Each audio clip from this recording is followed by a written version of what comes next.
time and generation. Bills. Oh, look at this. She's got a receipt in here from 1957.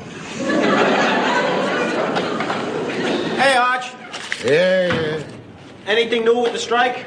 It's getting older, that's what's new. It's the summer of 1974. 33 years since FDR gave his Four Freedoms speech. That's about as much time as has passed for you since Ronald Reagan left the White House. Inside CBS Television City in Los Angeles, the cast of the most watched television show in America, All in the Family, taped their season premiere. Within months, the newly public domain Wonderful Life will begin to be played again and again by local stations across the country and catch fire. At least when this thing is over, you got a job to go back to. Oh, yeah? Yeah, have you seen the latest unemployment figures? I'm looking at an unemployment figure right now. Wait a minute. I'm doing the best I can. I'm working. Oh, yeah, gee, I forgot. You got a job, $22 a week. Ain't that great?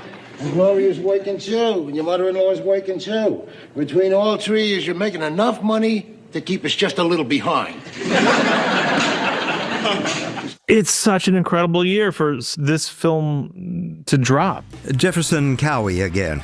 He believes that turn from George Bailey's ethos to the one dominating your universe today takes place in the 1970s, and he pinpoints the year Wonderful Life began to resonate as particularly key, 1974. I shall resign the presidency effective at noon tomorrow. If you think about everything that's going on, we've withdrawn from Vietnam, Watergate has happened, stagflation which is a combination of, inflation and stagnant wages. Things are bad. I mean, it's one of the worst years. It is by far, I think, actually, the worst year since the end of World War II.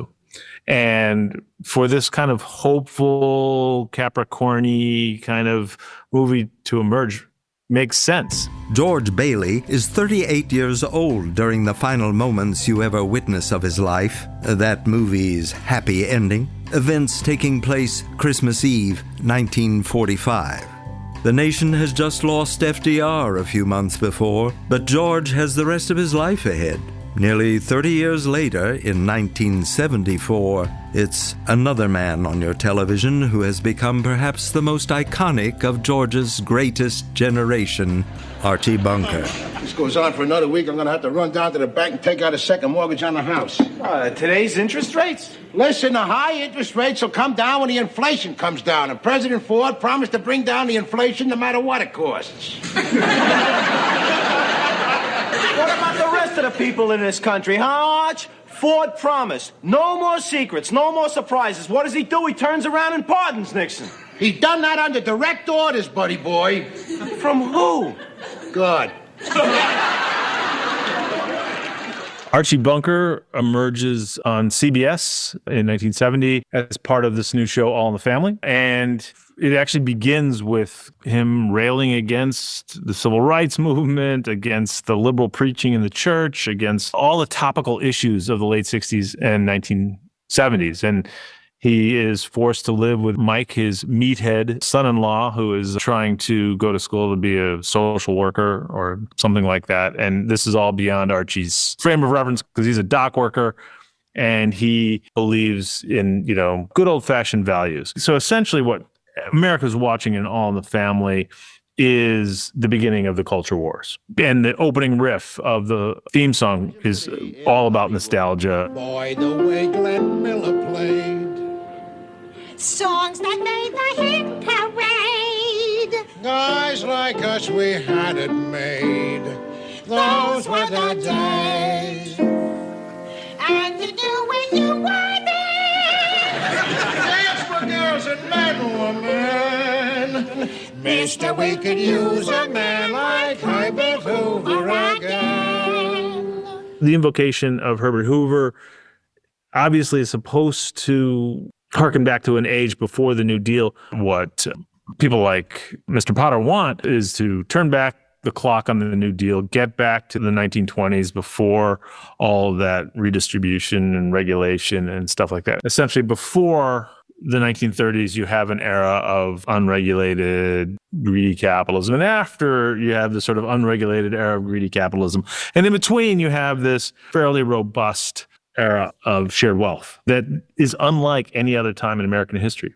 And so the great disappointment of the GI generation is that they remembered being so close to their own parents.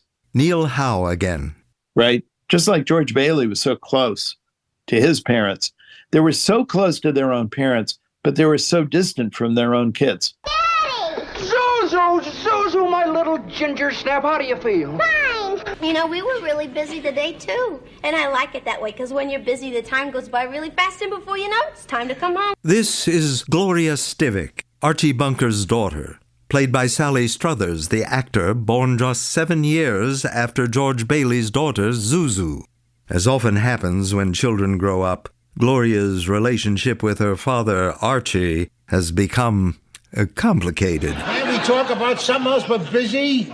What's the matter with you? I just don't want to talk about busy, that's all. Okay, sure. Daddy, what would you like to talk about? Anything. You never want to talk about anything anymore. I think he's right. Why don't we talk about something else, huh? Yeah, control your wife, huh?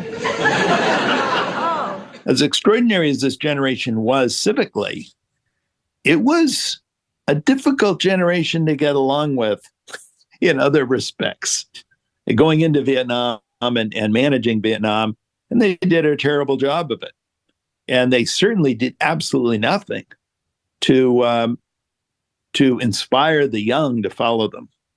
Utterly unlike the elders of the 1930s inspired the young GIs. And it led to this tremendous rift between the two, an angry rift between these generations. So I think you would have said that George Bailey's generation took Peter Bailey's vision and actually made it work on a nationwide scale, right? And you could say that boomers came along and, well, they saw that, you know, once you look at what George Bailey's generation did, and now is completely in place, you know, by the mid-1960s, you could say that boomers kind of took that and they kind of changed that. You know, there's an inevitable almost conversation